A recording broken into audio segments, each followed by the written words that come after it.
अब यो सनकी, रुक जा, उसे मत मार। वो लोमड़ी नहीं बल्कि एक लड़की है। वीर ने अपना जादुई खंजर निकाला और लोमड़ी के पिछले पैर में जोर से घुसा दिया और उसके साथ ही एक दिल दहला देने वाली चीख निकली। वो आवाज इतनी तेज थी कि पूरा जंगल कांप उठा और देखते ही देखते लोमड़ी एक सुंदर लड़की में बदल गई जिसका नाम अवनी शेरगिल था। उसके पैर से खून बह रहा था। अभी अंधा है क्या? दिखाई नहीं देता है कि शिकार करने के लिए लोमड़ी बनी हुई थी? मुझे माफ कर दो, मुझे लगा लोमड़ी है। पूरा टाइटन ग्रह जानता है कि अपनी शेरगिली लोमड़ी का भेष बदलती है। तुझे नहीं मालूम? मैं आज ही टाइटन ग्रह पे आया हूँ, मुझे कैसे पता होगा? अच्छे से जानती हूँ तुम जैसे बदमाश लड़कों को मौका चाहिए होता है लड़कियों को छूने का, उनके करीब आने का। तुम मुझे गलत समझ रही हो।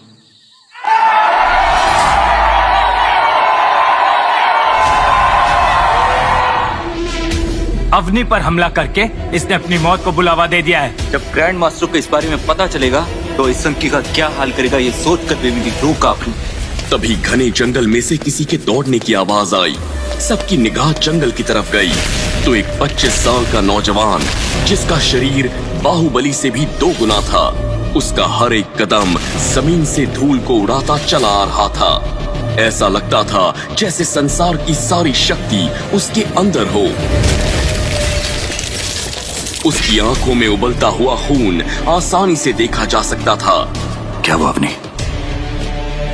कोई परेशानी है क्या? सिर्फ थोड़ी सी चोट है।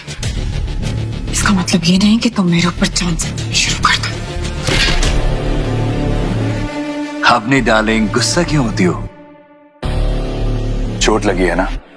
देवाश्रम तक छोड़ा। पहले तुम मुझे डार्लिंग बोलना बंद करो। अपने आप भी जा सकते हो।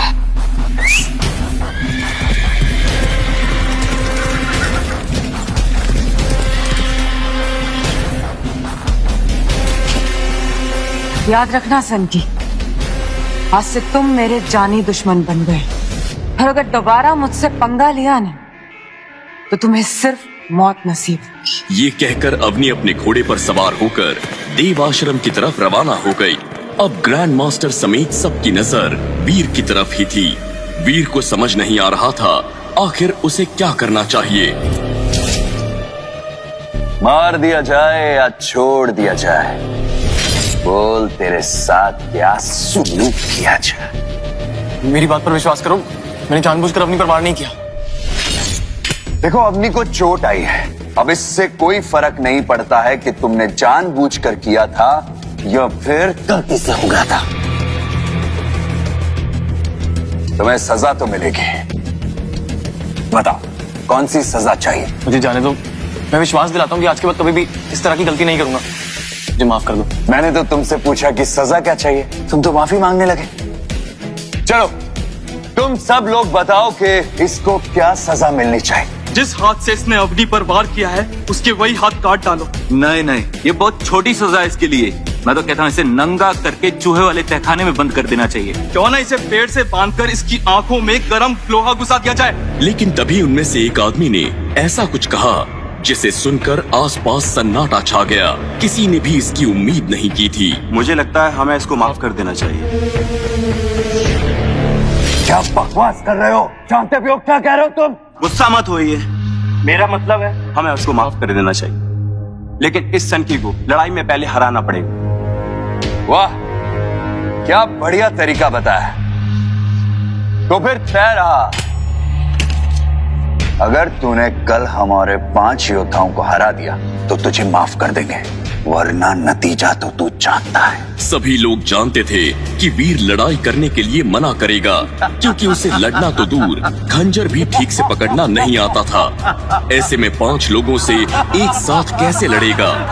तभी वीर ने कुछ ऐसा कहा जिसे सुनकर आसपास खड़े सभी लोगों के पैरों के नीचे से जमीन खिसक गई। मुझे चैलेंज मंजूर है।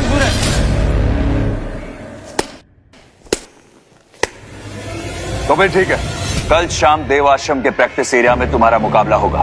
व्योम, अवनी को बता दो कि ग्रैंड मास्टर ने इस संकी को सबक सिखाने का अच्छा तरीका ढूंढ लिया है। क्या ग्रैंड मास्टर वीर को माफ कर देगा या होगा वीर का टाइटन ग्रह पर आखिरी दिन? ये जानना दिलचस्प होगा। तो चलिए सुनते हैं आगे की कहानी। पूरा देव आश्रम वीर का मुकाबला देखने के लिए एक्साइटेड था। हर कोई जानना चाहता था कि जिसे टाइटन ग्रह पर आए एक दिन भी नहीं हुआ, आखिर वो कैसे 5 लोगों से लड़ता है। ग्रैंड मास्टर ने भी अपनी टीम के 5 सबसे शक्तिशाली योद्धाओं को तैयार कर लिया था। वीर को पहले से ही मार्शल आर्ट्स आते थे, इसलिए वो पूरी तरह से निश्चिंत था। उसे विश्वास था कि वो उन 5 को हरा देगा।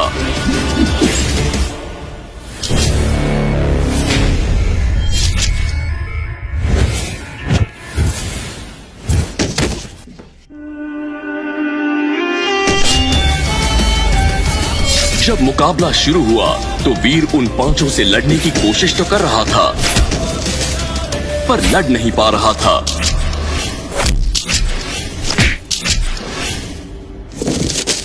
अगर मार्शल आर्ट्स के मूव्स में शार्पनेस नहीं है तो वो किसी कचरे से कम नहीं। यही तुम्हारा हाल है वीर। एडवांस लेवल के मार्शल आर्ट्स सीखने के बाद भी किसी काम के नहीं।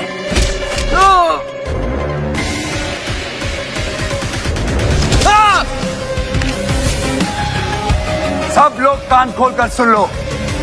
देव आश्रम में अगर किसी ने भी इस संकी की मदद की या फिर इससे बात करने की भी कोशिश की तो वो अग्नि के साथ साथ मेरा भी दुश्मन बन जाएगा। और तुम सब लोग बाखूबी जानते हो कि टाइटन ग्रह पर लोग ग्रैंड मास्टर का दुश्मन होने से बेहतर मरना पसंद करते हैं। ये कहकर ग्रैंड मास्टर और उसकी टीम वीर को वहीं पर पड़ा हुआ छोड़कर जाने लगी। तभी ग्रैंड मास्टर के दिमाग में कुछ आया और उसने शैतानी हंसी हंसते हुए कहा, ए छछुंदर, चैलेंज तो तू हार गया है और तेरी सजा ये है कि मैं तुझे 3 महीने का वक्त देता। खुद को तैयार कर ले, जितना कर सकता है, फिर दोबारा तेरा मुकाबला होगा। लेकिन इस बार मेरे चेलों से नहीं बल्कि खुद मुझसे लड़ना पड़ेगा। ग्रैंड मास्टर की ये बात सुनकर सबका मुंह फटा का फटा रह गया, क्योंकि सब लोग जानते थे कि पूरे टाइटन ग्रह पर सिर्फ अवनी शेरगिल और ग्रैंड मास्टर ही थे जो सबसे ज्यादा शक्तिशाली थे। टाइटन ग्रह पर रहने वाला बड़े से बड़ा एलियन भी उनसे पंगा लेने से पहले 10 बार सोचता था। वीर किसी तरह खड़ा हुआ और देव आश्रम के अपने कमरे में जाकर बैठ गया।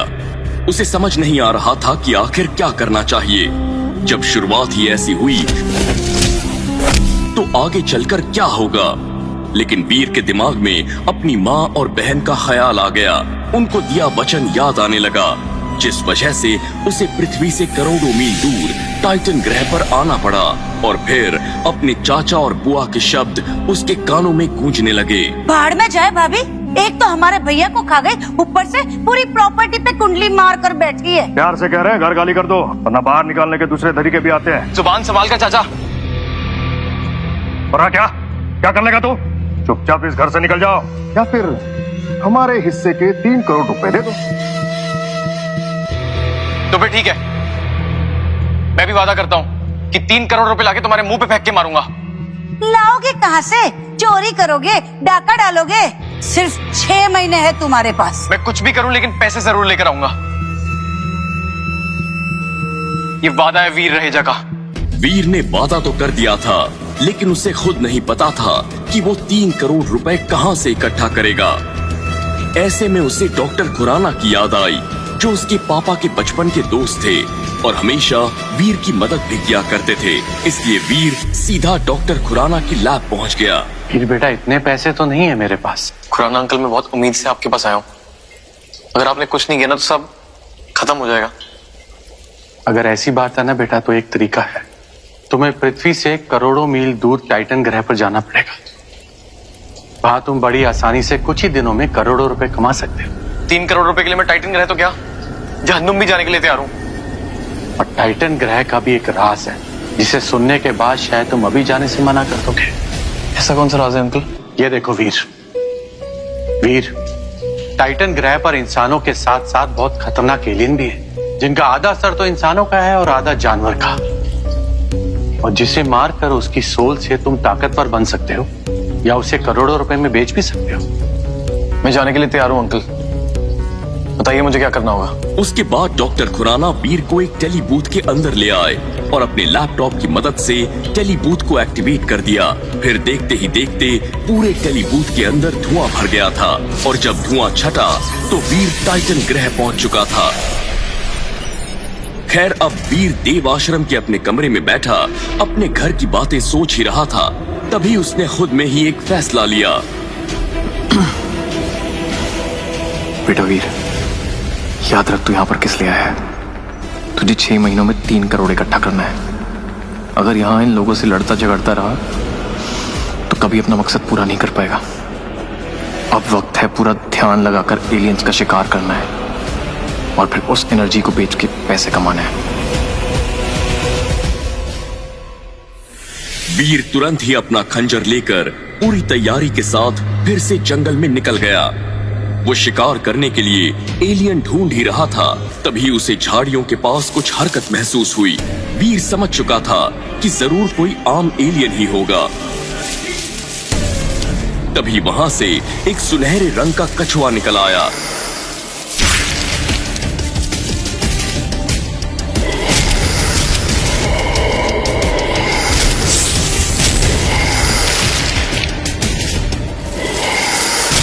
मुझे लगा था कोई आम एलियन होगा, ये तो बहुत ही खतरनाक है।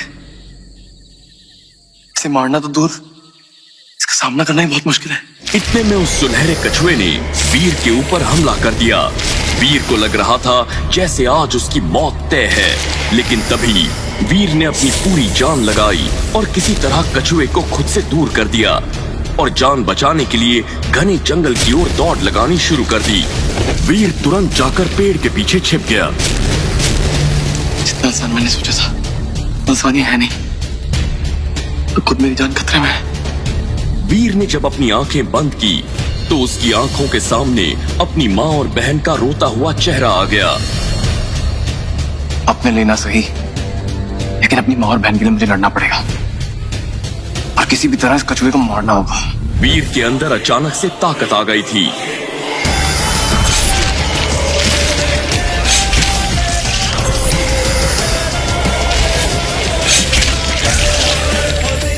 कछुआ मर चुका था। तभी वीर के सामने एक नीले रंग की ट्रांसपेरेंट स्क्रीन आ गई। सुनहरा कछुआ मारा गया। 0 से 10 जीन पॉइंट्स हासिल करने के लिए सुनहरे कवच की एनर्जी लें।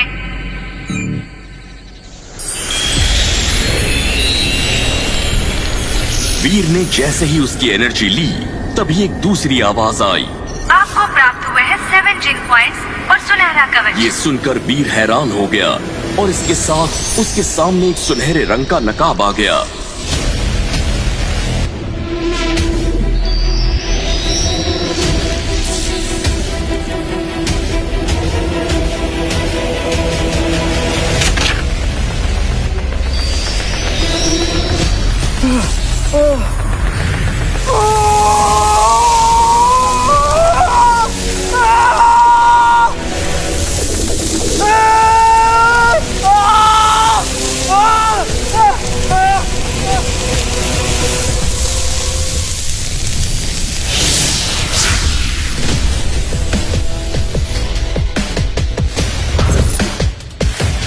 इसे पहनने के बाद वीर को खुद के अंदर ताकत महसूस हो रही थी।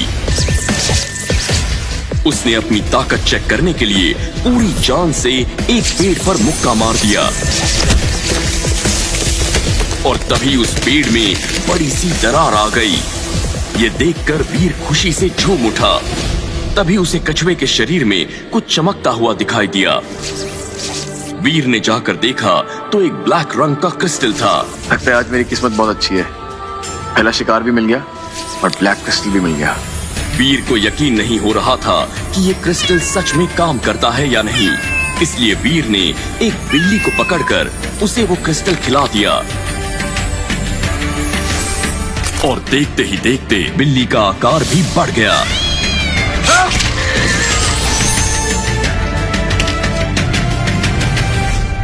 जब वीर अपने देवाश्रम के कमरे में पहुंचा तो उसे एक डिजिटल मैसेज रखा हुआ दिखाई दिया। वीर, तुम्हें जल्द से जल्द वापस पृथ्वी ग्रह पर आना होगा।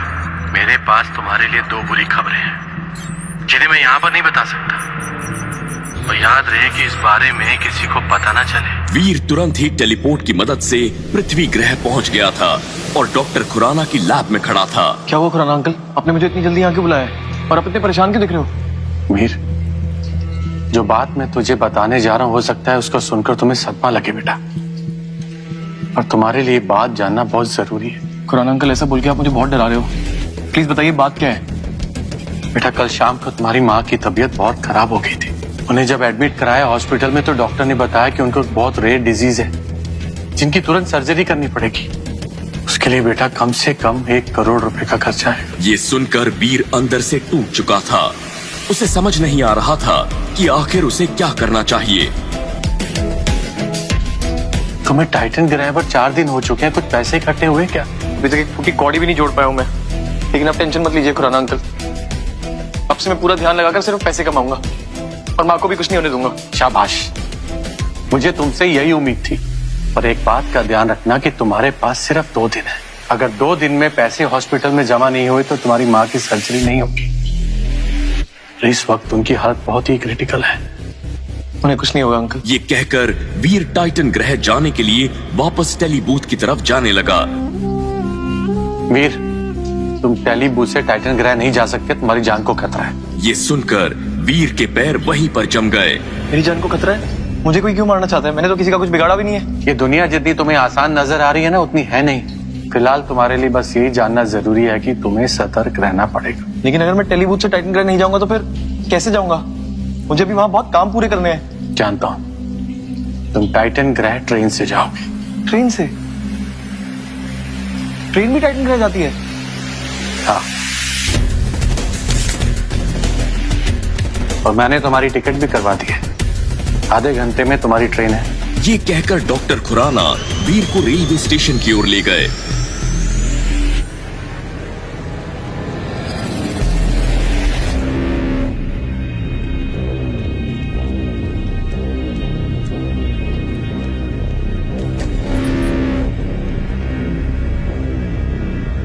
वीर ट्रेन में बैठा हुआ बस अपनी मां के बारे में ही सोच रहा था। उसने कभी सोचा भी नहीं था कि उसके सामने ऐसी कोई मुसीबत भी आ जाएगी। लेकिन तभी अचानक से ट्रेन में झटका आया। वीर को एहसास हो गया कि वो गिर गया था। जब वीर थोड़ा होश में आया तो उसे एहसास हुआ कि वो अवनी थी और वीर उसी के ऊपर गिर गया था। I'm sorry। देखिए, तुम कभी भी सीधी नहीं हो सकते। पहले मुझे लगा था तुमने गलती से वार किया, तुमने गलत थी। मैंने जानबूझकर नहीं किया है। ट्रेन में अचानक से झटका लगा और मैं गिर गया। बहुत अच्छे से जानती हूँ तुम्हारे जैसे लड़कों मौका मिला नहीं कि बस छूने की कोशिश करते हैं। तुम गलत समझ रही हो अपनी, ये सिर्फ एक एक्सीडेंट था। पहले मैंने तुम्हें जाने दिया था, लेकिन इस बार नहीं। अब होगा फैसला। कैसा फैसला? क्या चाहती हो तुम? ज्यादा कुछ नहीं, बस आज से 4 दिन बाद हम दोनों लड़ाई करेंगे। अगर तुमने मुझे हरा दिया तो मैं तुम्हें माफ कर दूंगी और कभी कुछ नहीं कहूंगी। लेकिन अगर मैं जीत गई तो तुम्हें वो करना होगा जो मैं कहूंगी। देखो अवनी, अब मैं किसी से भी लड़ाई नहीं करना चाहता। मैंने तुमसे पूछा नहीं है, बल्कि बताया है कि आज से 4 दिन बाद हम दोनों लड़ाई करेंगे। पूरी तरह से तैयार होकर आना, क्योंकि इस बार मैं कोई रहम नहीं करूंगी।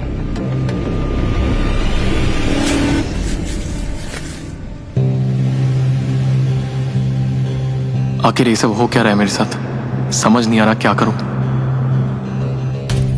इधर ग्रैंड मास्टर और अवनी मेरी जान के पीछे पड़े हैं और उधर मेरी माँ जिंदगी और मौत के बीच झूल रही है। सर्जरी के लिए पैसे इकट्ठा करने हैं, फिर चाचा को 3 करोड़ देकर घर भी वापस लेना है। इतना सब कुछ मैं कैसे करूंगा? वीर ने ठान लिया था कि अब चाहे उसे कुछ भी करना पड़े, वो पैसे इकट्ठा करके ही रहेगा।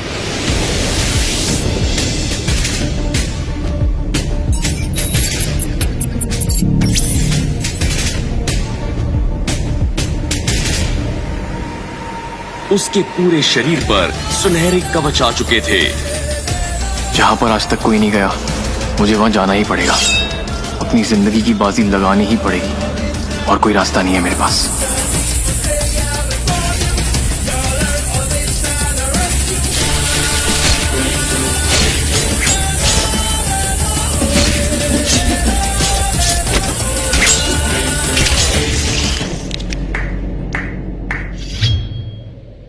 तुम इंसान हो या भगवान के भेजे फरिश्ते? अकेले ने इस सैकड़ों टिड्डों का सफाया कर दिया। मैं कोई फरिश्ता नहीं हूं, लेकिन हाँ, अगर मैं कुछ ठान लेता हूं तो उसे पूरा जरूर करता हूं। तुम फरिश्ते ही हो। जानते हो ना, टाइटन ग्रे की सबसे बड़ी योद्धा अवनी शेरगिल और ग्रैंड मास्टर भी अकेले यहाँ शिकार पे नहीं आते, और तुमने अकेले ने यहाँ का सफाया कर दिया। देखो, मेरे पास वक्त बहुत कम है। तुम्हें मुझसे क्या काम है ये बताओ। तुम अकेले इतने सारे फुर्तीले टिड्डों के क्या करोगे? एक काम करो, तुम ये सारे टिड्डे मुझे बेच दो। वीर को ये डील किसी अलीबाबा के खजाने से कम नहीं लग रही थी, और वैसे भी इतने सारे टिड्डों को वो कैसे ले जाता? अगर वो इन्हें यहीं पर बेच दे तो आगे और शिकार के लिए जा सकता है। तो ठीक है, मैं तुम्हें एक टिड्डा 20,000 में बेचूं। यदि इतने सारे टिड्डे मैं गिनने लगा तो मुझे शाम हो जाएगी। एक काम करो, ये सारे टिड्डे तुम मुझे 1 करोड़ में बेच दो। वीर ने तुरंत ही जय के साथ सौदा कर लिया था। जय ने भी डिजिटल रुपीस वीर को ट्रांसफर किए। ये लो, 1 करोड़ और 50 लाख एक्स्ट्रा। और अगली बार से जब भी तुम कोई अच्छा शिकार करोगे तो मुझे ही बेचोगे। तो ठीक है, ये डील रही। जनाब, जाते जाते कम से कम अपना नाम तो बता दो। डॉलर, तुम मुझे डॉलर बुला सकते हो। इधर वीर अपने कमरे में बैठा था, वहीं दूसरी तरफ जय ने डॉलर के बारे में पूरे देव आश्रम में बता दिया था। हर कोई ये जानना चाहता था कि आखिर ये डॉलर है कौन, कहां से आया है, और अगर वो इतना ही ताकतवर है तो किसी ने उसे अब तक क्यों नहीं देखा? जय, मुझे सच सच बताओ, आखिर ये डॉलर है कौन और तुम इसे कैसे जानते हो? अवनी, मैं सच कह रहा हूँ। आज लौटते वक्त फुर्तीले टिड्डों के इलाके में पहली बार मिला था उससे मैं, और उसने सैकड़ों टिड्डों को एक साथ मार गिराया था। क्या कहा? सैकड़ों टिड्डों को अकेले ही? पर आज तक कभी भी कोई भी 5 टिड्डों से ऊपर नहीं मार पाया। इसलिए तो मैं हैरान रह गया अवनी, और उससे मैंने उन टिड्डों का सौदा कर लिया था। वो दिखता कैसा था? उसका पूरा शरीर सुनहरे रंग के कवच से ढका हुआ था, और उसके हाथ में एक मामूली सी खंजर थी। मामूली से खंजर से कोई कैसे टिड्डों का सफाया कर सकते?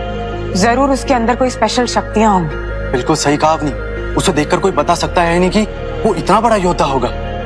तो फिर ठीक है, तुम मेरी मुलाकात डॉलर से करवा रहे हो। लेकिन अवनी, मैं उससे पहली बार मिला हूँ। मैं नहीं जानता कि वो कहाँ रहता है, कैसा दिखता है। मैं कुछ नहीं जानती जय। अगर तुमने मेरी मुलाकात डॉलर से नहीं करवाई तो याद रखना, तुम्हारी मौत तय है। आखिर अवनी डॉलर से क्यों मिलना चाहती थी?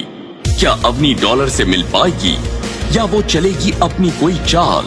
जय को समझ नहीं आ रहा था आखिर वो डॉलर को कैसे ढूंढे, और अगर ढूंढ भी ले तो उसे अवनी से मिलवाने के लिए कैसे मनाए। यही सोचता हुआ जय अपने कमरे में आया, और उसे अपने कमरे में एक पार्सल मिला। जय ने अपना पार्सल खोला तो उसे उसके अंदर एक सोल बॉटल मिली। सोल बॉटल के साथ एक डिजिटल मैसेज भी था। जय बैठा और उसने डिजिटल मैसेज प्ले किया। मैं तुम्हें एक प्राइमरी एलियन की एनर्जी भेज रहा हूँ, तो ये हुआ हिसाब बराबर उन 50 लाख रुपयों का जो तुमने मुझे एडवांस दिए थे। मेरे पास तुम्हारे लिए इससे भी अच्छी चीज है। अगर लेना चाहो तो कल शाम 5 बजे 2 करोड़ रुपए लेकर पश्चिमी पहाड़ी पर आ जाना, और याद रहे किसी को अपने साथ मत लाना, वरना मैं तुम्हारे साथ डील नहीं करूंगा। उससे अगले दिन का इंतजार नहीं हो रहा था। वो सोच रहा था कि अगर अभी प्राइमरी एलियन की एनर्जी दी है तो जरूर अब उसके पास म्यूटेंट या सीक्रेट ब्लड एलियन की एनर्जी होगी। इसलिए वो अगले दिन वक्त से पहले ही पश्चिमी पहाड़ पर पहुंच चुका था। थोड़ी देर इंतजार करने के बाद जब जय को कोई नहीं दिखाई दिया तो वो वापस जाने लगा। कहाँ जा रहे हो जय? डील नहीं करनी क्या? क्या डॉलर? मुझे लगा कि तुम आओगे नहीं। डॉलर जो एक बार बोलता है वो जरूर करता है। और वैसे मैं तुमसे पहले आ गया था, बस छुप कर ही देख रहा था कि कहीं तुम किसी और को साथ तुम ना है। डॉलर की ये बात सुनकर जय उससे और भी इंप्रेस हो गया। सच में कमाल के आदमी तुम डॉलर। वो सब छोड़ो, ये बताओ पैसे लेके आए हो क्या? बिल्कुल लेकर आया हूँ। ये कहकर जय ने डॉलर को डिजिटल रुपीस ट्रांसफर किए। वीर ने भी अपनी बैग से एक सोल बॉटल की शीशी निकालकर दे दी। म्यूटेंट एलियन की एनर्जी। वीर पैसे लेकर जा ही रहा था, तभी जय ने कहा, डॉलर जल्दी बोलो, मेरे पास वक्त बहुत कम है। हमारे देवाश्रम की बड़ी योद्धा अवनी शेरगिल तुमसे मिलना चाहती है। उसे बोलो कि डॉलर किसी से नहीं मिलता। तभी वीर तेजी से दौड़ता हुआ चला गया। जय ने भी ये बात जाकर अवनी को बता दी। उस डॉलर की इतनी मजाल कि उसने अवनी से मिलने से मना कर दिया। अवनी, मैंने उसे मनाने की बहुत कोशिश की, लेकिन उसने मना किया और वो सीधा चला गया। तो मुझे ये बताओ कि डॉलर तुम्हें कहाँ कहाँ मिला था? अब तक मैं जितनी बार उससे मिला हूँ, या तो वो जगह खतरनाक होती है या फिर वो वहां से निकलकर किसी और खतरनाक जगह की तरफ निकल जाता है। इसका मतलब है कि उसे खतरों से खेलने में मजा आता है। अब तू देख डॉलर कि मैं क्या करती हूँ। तभी वीर के दरवाजे पर बेल बजी और जैसे ही वीर आगे बढ़ा तो अवनी उसके सामने खड़ी थी। जैसे कि मैंने कहा था 4 दिन हो चुके हैं। आज हमारी लड़ाई होनी। अगले 5 मिनट में कॉम्बैट रूम में मिलो मुझे। ये कहकर अवनी वापस चली गई। वीर समझ चुका था कि ये गुस्सा वीर के लिए नहीं बल्कि डॉलर का उससे मिलने से मना करने के लिए था।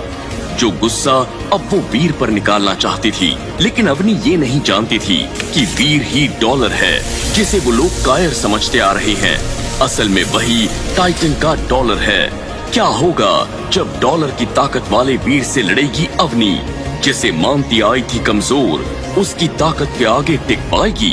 वीर कुछ ही देर में कॉम्बैट रूम में पहुंच चुका था। अवनी वहां पर पहले से ही वीर का इंतजार कर रही थी।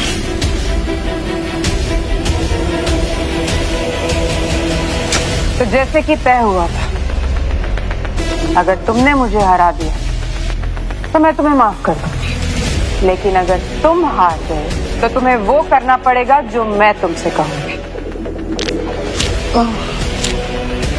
ठीक है, तो बताओ कैसे शुरू करना है। अवनी लड़ाई के लिए तैयार हो चुकी थी।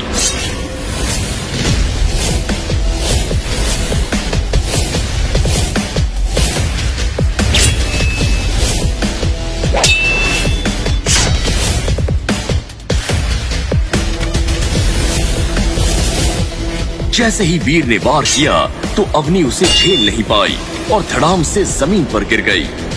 उसे यकीन नहीं हो रहा था कि इस कमजोर से वीर के अंदर इतनी ताकत कहां से आ गई। क्या हुआ? मैंने ज्यादा तेज मार दिया क्या? सॉरी, मुझसे गलती हो गई। नहीं, तुमने बिल्कुल सही किया। चलो दोबारा वार करते हैं।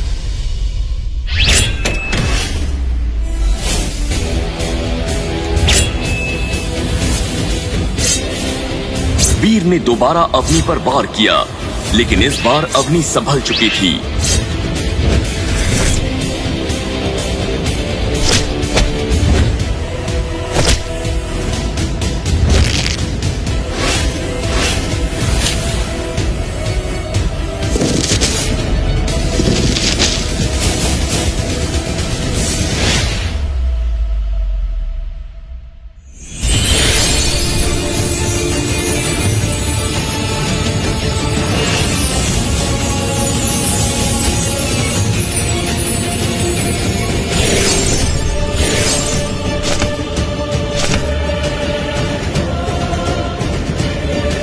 काफी देर लड़ाई होने के बाद भी कोई नतीजा नहीं निकला, इसलिए उन्होंने तय किया कि अगले महीने वो फिर से लड़ेंगे।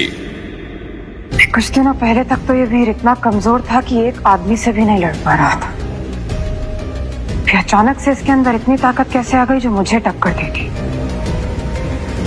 जरूर दाल में कुछ काला है।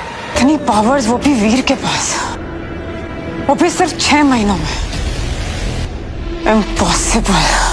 ये पावर्स तो सिर्फ उनके पास होती हैं जिनके पास सीक्रेट जीन पॉइंट्स होते हैं। ये कैसे हो गया? वीर ने अवनी को मात कैसे दे दी? ये कौन सी लड़ाई थी? वीर के कारनामों की ये दास्तां करोड़ों लोगों ने सुनी है और अब आप भी सुन सकते हैं पॉकेट FM ऐप पर, और वो भी बिल्कुल मुफ्त। डाउनलोड कीजिए पॉकेट FM ऐप और सुनिए वीर की अवनी पर भारी होने की कैसे हुई शुरुआत।